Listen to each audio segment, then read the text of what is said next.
Assalamualaikum warahmatullahi wabarakatuh. Kawan Rujuk, jumpa lagi di Rujuk Podcast. Dan hari ini Rujuk Podcast kembali menyambangi titik reses anggota DPRD Kota Bekasi. Dan kali ini Rujuk Podcast hadir di tengah reses politisi senior DPRD Kota Bekasi yang sudah 4 periode menjadi wakil rakyat, yaitu Haji Tumai, atau orang di sini biasa menyapa Mas Tumai. Assalamualaikum Mas Tumai. Waalaikumsalam. Sehat ya Mas Tumai? Alhamdulillah sehat. Alhamdulillah ya. Dan kali ini juga banyak sekali nih dihadiri oleh Pak Lurah, kemudian Pak Kepala Sekolah SMP 40 ya Pak ya, kemudian dari Forum RW dan tokoh pemuda Mas Bintang. Nah, sebelum kita berbincang dengan Mas Tumai, mungkin kita juga pengen lihat nih di sini mungkin ada usulan atau masukan dari Forum RW Mustikasari.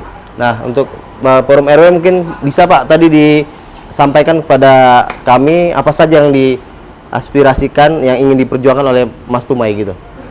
Alhamdulillah, kami sebagai Ketua Forum RW Kelurahan Mustikasari, tadi kita beberapa perwakilan dari warga masyarakat Kelurahan Mustikasari untuk mengusulkan yang pertama dalam penataan saluran Jalan Raya Mustikasari, fasilitas yang lainnya termasuk baktor dan untuk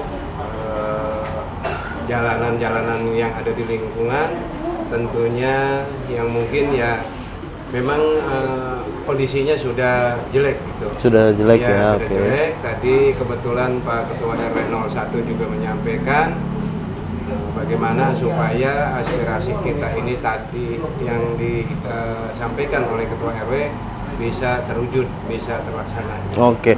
Tapi melihat kinerja Mas Tumai sendiri nih, Bapak Anin Singki, lihat bahwa beliau kan udah 4 periode nih menjadi wakil rakyat. Sudah banyak mungkin ya aspirasi yang dirasakan betul oleh masyarakat, khususnya di Mustikasari ini. Alhamdulillah, saya kebetulan memang ya lahir dan sampai setua ini di Mustikasari. Ya.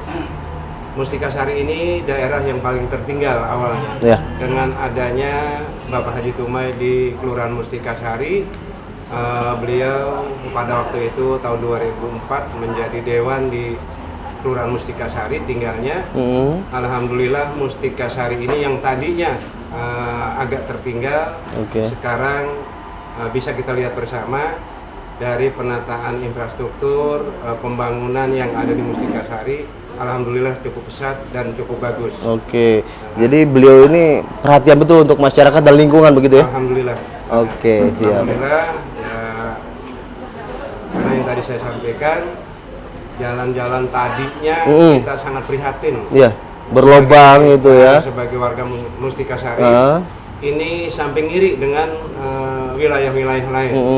Tapi setelah adanya Bapak Haji Tumai di Kelurahan Mustikasari, ini seolah-olah seperti dibalikan ya, supaya langsung 180 derajat ya. 180 Oke. derajat. Wilayah Mustikasari ini sangat bagus, sangat tertata, baik jalan maupun infrastruktur, saluran-saluran yang ada di Kelurahan Mustikasari. Oke, nah kita beralih ke sosok pemuda nih di Mustikasari, Mas Bintang. Mas, bicara pemuda nih Mas, ke depan apa sih yang diharapkan dari Mas Bintang bahwa Mustikasari atau Mustikajaya secara kecamatan gitu ke depan bisa bersaing dengan kecamatan lain yang ada di Kota Bekasi, atau mungkin bisa juga untuk tingkat provinsi atau tingkat nasional begitu Mas? Ya, pertama-tama kita tuh nggak boleh kalah sebagai pemuda ya. Rasa semangatnya dari para senior-senior kita seperti Pak Haji Tumai, Pak Anin, dan semua yang ada hadir di sini. Kita tuh sebagai pemuda tuh harus ngasih terobosan. Buat gimana caranya ngemajuin lingkungan tempat tinggal kita.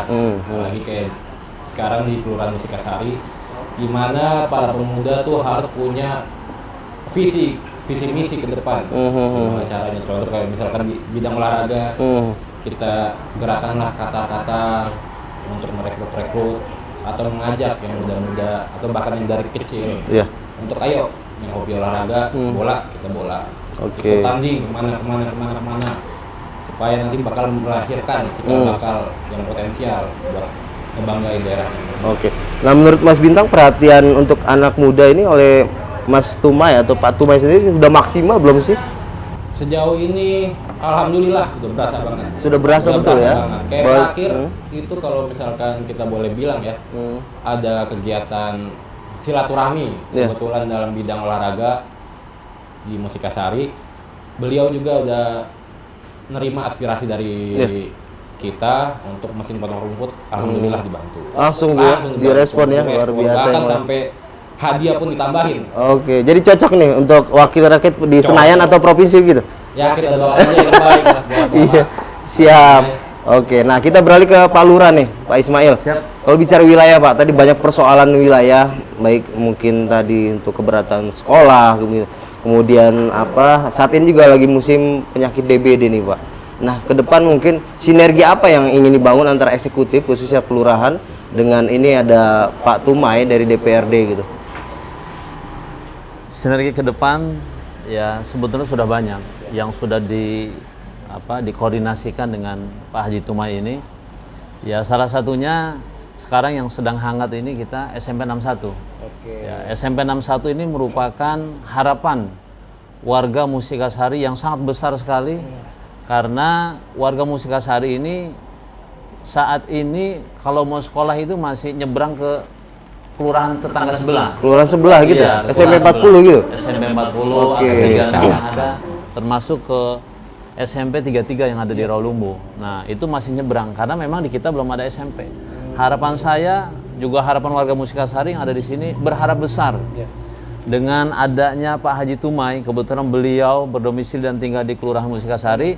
Nah, warga Musikasari ini berharap besar dibantu melalui aspirasi-aspirasi, dan malam hari ini kita ada reses. Nah, ini sangat bergantung ke beliau. Makanya harapan saya juga sebagai lurah ya berharap dengan beliau terus dikawal aspirasi-aspirasi masyarakat yang ada, terutama SMP 61 maupun infrastruktur yang lainnya, itu didorong, dikawal. Sehingga keberadaan beliau di Kelurahan Musikasari ini betul-betul sangat dirasakan oleh warga Musikasari. Ya. Jadi SMP 61 insya Allah 61. Beliau ini akan merealisasikan ya untuk membangun itu 2023 ya? Bersama ya. Supaya dikawal oleh beliau nanti di DPRD-nya. Nah sejauh ini komunikasi dengan Mas Tumai atau Pak Tumai mudah atau sulit nggak sih Pak? Alhamdulillah, beliau sosok sebagai anggota dewan juga saya anggap sebagai sosok sebagai orang tua yang selalu memberikan bimbingan, memberikan arahan buat saya juga sebagai lurah, termasuk warga masyarakat, termasuk para RT dan RW. Beliau selalu memberikan bimbingan bagaimana kita berkomunikasi, bagaimana kita untuk meneruskan atau ada aspirasi atau apa, sehingga bisa dikabulkan apa yang sudah menjadi harapan warga Musikasari. Luar biasa ya. Baik, mungkin terakhir nih bintangnya hari ini nih ya Mas Tumai sendiri. Mas, tadi kan banyak sekali aspirasi dari masyarakat, bahkan dari ibu-ibu posyandu sendiri kan banyak juga usulan begitu kan. Langsung direspon juga oleh Mas Tumai gitu. Nah, ke depan Mustikasari atau Mustika Jaya ini ke depan apa yang akan Mas Tumai sumbangsikan atau mungkin perjuangan lebih maksimal lagi gitu Mas? Yang pertama, Mustika Jaya harus lebih maju dari kecamatan yang lain. Betul yang pasti. Ya. Namun ya, memang banyak PR yang harus selalu diperjuangkan. Ya. Apalagi ke depan, ya, di Kota Bekasi ini, ya, wilayah yang masih memiliki lahan terbuka cukup luas itu di Mustika Jaya.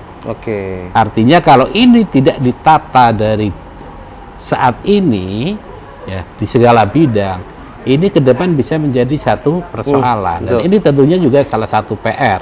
Salah satunya apa nih? Hari ini kita Mustika Jaya masih memiliki lahan terbuka yang dimiliki PT Timah aja masih ratusan hektar. Namun sebagai tuntutan pasti ke depan ini akan berubah menjadi pemukiman. Tentunya ini juga akan ada dampak. Jadi pembangunan itu pasti ada dampak plus minusnya. Nah, bagaimana dampak ini bisa dari sekarang ini kita sama-sama saling bahu-membahu untuk menangani seperti dampak biasanya otomatis terkurangnya lahan terbuka. Ini juga sangat luar biasa itu. Nah, ini mudah-mudahan ini sekali lagi ada kerjasama yang bagus ya. Kemudian bagaimana ayo bareng-bareng kita fokus menata wilayah Musikasari ya, khususnya itu Mustika Jaya untuk bagaimana ke depan itu bisa betul-betul bisa lebih maju. Lebih maju lagi Ya. dari semua bidang gitu ya Mas ya. Ya, semua Oke. bidang. Kita di sini banyak potensi. Ya. UMKM, kemudian sentra tanaman hias kalau kita lihat Ya. Mustika Sari ini luar biasa. Potensinya luar biasa di sini. Ya, kemudian kelompok-kelompok tani ya seperti ada Magot, kemudian ada lagi budaya-budaya yang lainnya itu luar biasa ini. Artinya juga bagaimana masyarakat kita ini sebetulnya sangat kreatif. Bagaimana untuk mencari satu cara mengatasi kondisi untuk mencari rezeki. Ini tentunya juga harus menjadi satu dukungan dan perhatian dari pemerintah Kota Bekasi. Ya, dukungan. Siap. Nah, kalau bicara reses kan sekarang temanya optimalisasi aspirasi gitu Mas. Nah, sejauh ini bagaimana Mas? Untuk apalagi periode PLT atau wali kota ini kan sampai 2023 Mas. Nah, itu bagaimana untuk 2023 ini sendiri fokusnya kemana sih nanti ke depan begitu? Ya, jadi yang pertama begini ya, saya kira seperti yang rekan-rekan rujuk lihat selama ini bahwa reses itu betul-betul sangat efektif untuk secara langsung ya, secara langsung berkomunikasi dengan masyarakat ya, tidak ada RW, ada RT, tokoh masyarakat, posyandu seperti yang tadi teman-teman rujuk lihat. Nah, ini dewan ini secara langsung bisa menerima dan mendengar masukan dan kemudian aspirasi. Tidak hanya semata-mata masalah infrastruktur, tapi banyak hal. Banyak hal ya. Banyak hal yang saya kira ini akan makin memudahkan untuk melakukan satu langkah perbaikan ya dalam penyelenggaraan pemerintahan daerah di semua lini, semua bidang itu. Nah, kemudian ke depan ya, memang secara undang-undang ya, masa bakti kepala daerah, wali kota dan wakil wali kota yang saat ini dijabat oleh PLT, PLT-nya itu Pak Tri Adianto, itu memang akan berakhir pada 2023 2023 kalau nggak salah bulan 10 ya. Iya betul. Bulan 10.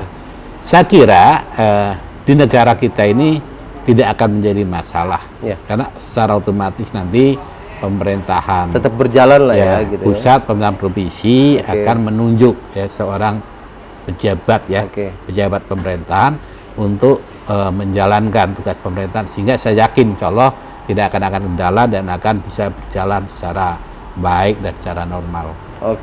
Nah mungkin terakhir masukan dari Ketua RW nih, Ketua RW 01 ya di sini ya, Mustika Sari. Bapak melihat bahwa ke depan ini di RW 01 ini apa saja yang mungkin bisa diperjuangkan oleh Pak Tumai gitu? Ya, kalau saya sih kayaknya saluran, terus apa yang dibutuhkan warga RW 01, jalan. Baktor tadi. Baktor ya, pengadaan baktor tadi ya. Pengangkutan sampah ya. Ya, katanya biar agak dapat realisasi dikawal oleh Pak Haji Tumai. Kasih. Iya. Sejauh ini komunikasi dengan Pak Tumai mudah saja berarti? Mudah ya? Tidak ada batas gitu untuk dengan beliau gitu? Ya, jam berapa aja kita selalu respon beliau? Rumah Pak Haji Tumai selalu respon. Dan pintu terbuka. Siap. Kalau ini saya dapat. Siap. Kalau rujuk mungkin kalau berbincang dengan Pak Haji Tumai dengan masyarakat Mustika Sari kayaknya panjang lebar nih nggak cukup 1 jam gitu kan. Cuman kita keterbatasan waktu Pak Dewan dan semua Pak Lurah gitu kan. Cuman mungkin sebelum mengakhiri diskusi kali ini ada pesan terakhir mungkin dari Pak Tumai gitu terkait Kota Bekasi ke depan ini masih pandemi gitu Pak. Kemudian bagaimana masyarakat untuk tetap menjaga kesehatan, protokol kesehatan, dan mungkin menghindari juga mungkin saat ini kasus DBD masih tinggi nih Pak.